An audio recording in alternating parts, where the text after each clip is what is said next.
All I can say is Mr. Cohen's got a story to tell. He was a leaky ship to begin with. He couldn't take on much water.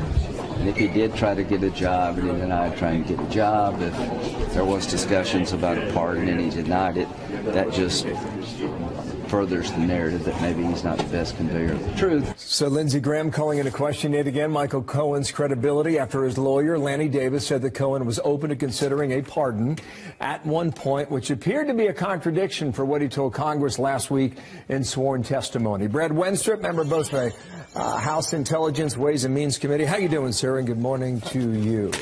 Thanks, Bill. Happy Friday. I'm doing okay. We're getting reporting here that Cohen met 4 times with Adam Schiff for a total of about 10 hours prior to that hearing. What do you know about this? Well, yeah, that certainly is what he said in the oversight hearing. I believe those were his words, that they met. I can tell you that an Intelligence Committee under DEVIN Nunes, actually Mike Conaway leading the Russia investigation, that never happened. There were times when lawyers met from both sides of the aisle with the witness, and that was it. So this is unprecedented.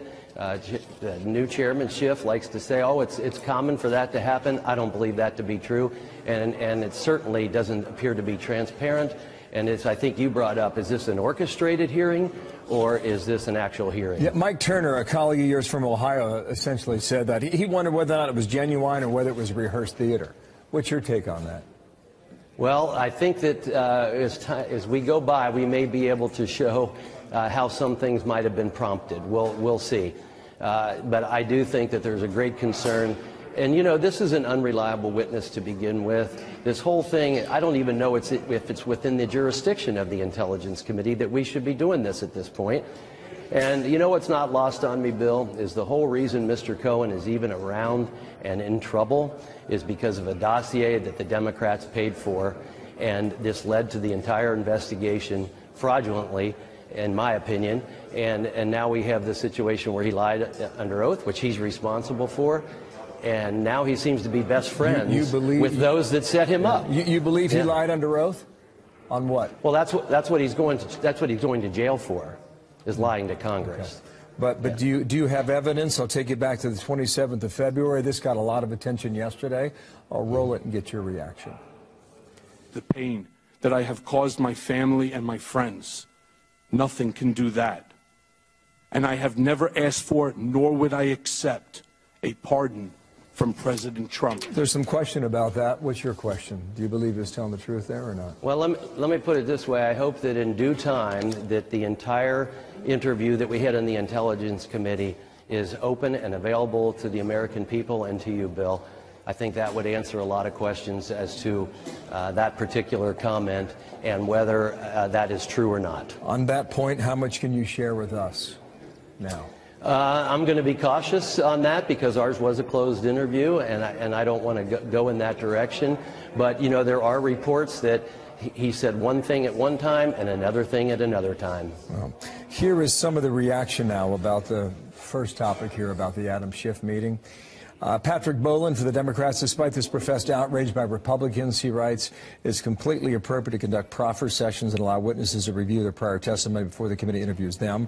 Such sessions are a routine part of every serious investigation around the country, including congressional investigations. I guess on the face, he's probably right about that. That could be, but as I said, to be very transparent and fair, before we had interviews with witnesses, when we were in charge, it was lawyers from both sides of the aisle that sat with them, and it wasn't a team of staffers from the Republican side only sitting down with the witness. All right, Brad Wenstrup to be continued. Nice to see you, the Republican from Ohio. Thanks for coming back. Thank you. All eyes on the Capitol as we await Robert Mueller's highly anticipated report on the Russia probe. Could it be coming out today? We'll see. But will the left accept the report if Robert Mueller finds no Trump-Russia collusion? All right, let's ask Republican ranking member of the House Intelligence Committee and California Congressman Devin Nunes. Let's talk about another California congressman. It turns out Michael Cohen, who's dominated the scene for the last 2 weeks, according to our own Catherine Herridge, has met 4 times for a total of 12 hours with one-on-one with Adam Schiff. Were you aware of that? Aren't you supposed to be told about this, meeting with a witness before they testify? Yeah, well, it shouldn't be shocking, right? I mean, they continue to do this. They met with Cohen. They clearly were trying to devise how they're going to roll out a new narrative. So the last 2 weeks was all about rolling out a new narrative. And despite, I think the major issue, despite all of that, they still came out with a fake news story that's now been debunked. Somehow that his testimony was changed, that was before Congress by Trump's lawyers. That's what the media went with. That was the narrative, but it ended up being a fake news story. So, no matter how much witness tampering you do, you're not going to find collusion in this unless you talk about the collusion that the Democratic Party and the Clinton campaign were doing with Russians. Are you suggesting that there was witness tampering? Well, probably not in the legal sense because, we're Congress, we're the legislative branch, right. So there's nothing illegal about talking to witnesses beforehand. But if you're running a real investigation, the way you would do it is Republican and Democrat lawyers would meet with the lawyers of whoever is going to testify. But in this case, it sounds like they were just meeting with the witness himself. And this is, not a serious investigation, which it hasn't been since the beginning of this year. John Brennan is predicting more indictments from special counsel Robert Mueller in this Russia probe, and he says some of them could involve President Trump's family members. Do you predict that? I would find that hard to believe. Why? Well, look, what you're really looking at here is collusion, right? The whole point of this Mueller investigation was there collusion or not? And I've joked about this many times before, but it's like this mythical creature that's out there running around somewhere around the Capitol. You've got, dozens and dozens of reporters who spend all day looking for this mythical creature. The Democrats, they prance out a new mythical creature every day. The press follows it.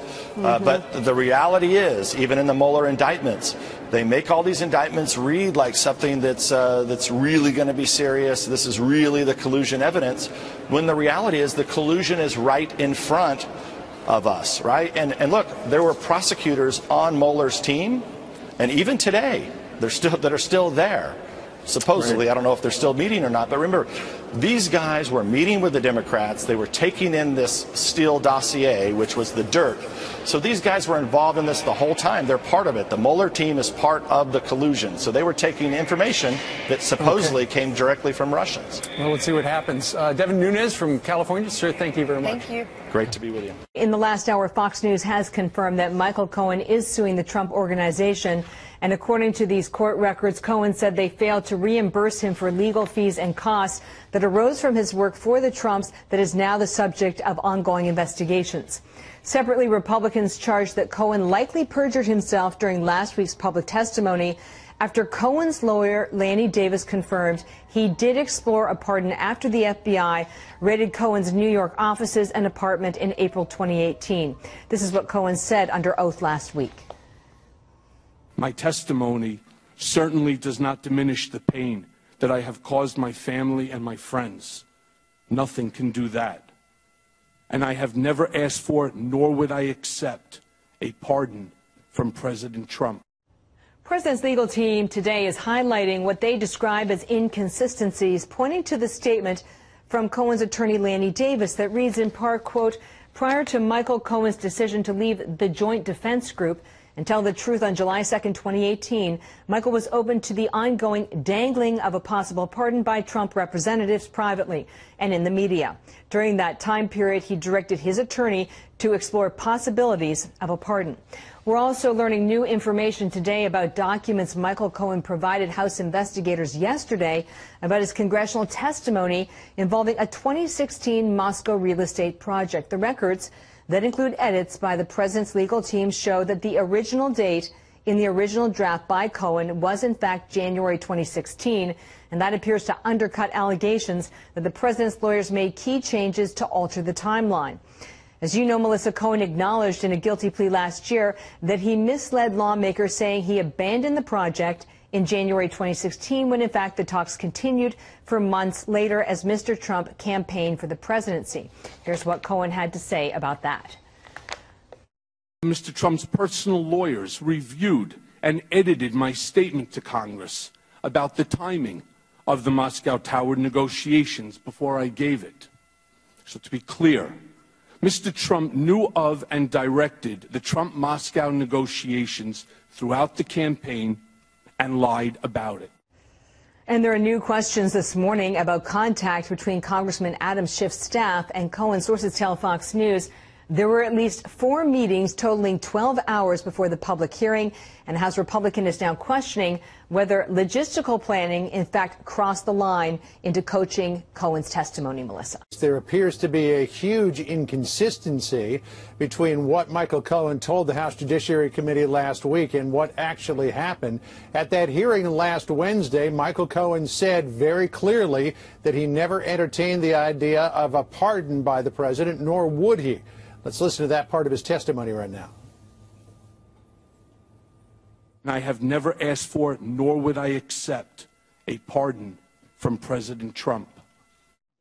Tuesday of this week, we learned that Cohen's former attorney, Stephen Ryan, who you see there pictured on the left beside Cohen, had in fact approached President Trump's legal team, including Rudy Giuliani, about the possibility of a pardon. This was after the FBI raided Cohen's home offices, etc. And today, this statement from Cohen's spokesman, Lanny Davis, clarifying what Cohen told the committee last week prior to Michael Cohen's decision to leave the Joint Defense Group and tell the truth on July 2nd, 2018.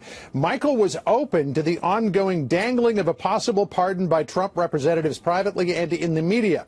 During that time, he directed his attorney, that would be Stephen Ryan, to explore possibilities of a pardon at one point with Trump lawyer Rudy Giuliani, as well as other lawyers advising President Trump. But after July 2nd, 2018, Mr. Cohen authorized me as a new lawyer to say publicly Mr. Cohen would never accept a pardon from President Trump, even if offered. That continues to be the case, and his statement at the oversight hearing was true and consistent with his post-Joint Defense Agreement commitment to tell the truth. Now, Rudy Giuliani would not confirm whether Stephen Ryan had approached him about a pardon, but Rudy did tell Fox News that whenever they are asked about a pardon by any attorney or individual, they give the following standard answer, quote, "The president has said he will not consider any pardons now." Of course, that doesn't mean that he in any way is diminishing his constitutional power to make those decisions in the future. I mean, clearly here, Bill, there is a lot of parsing going on the part of Michael Cohen's representatives, because at no time during that congressional testimony last week, now we do not know what he said in the closed hearings, but in that open hearing, at no time did he say, "I never asked for a pardon after July 2nd, 2018, but I did before July 2nd, 2018. He simply said very plainly, as you can see, "I never asked for, nor would I accept the pardon from the President of the United States." So we'll see where this goes, but I think a lot of people are going to start making hay about this.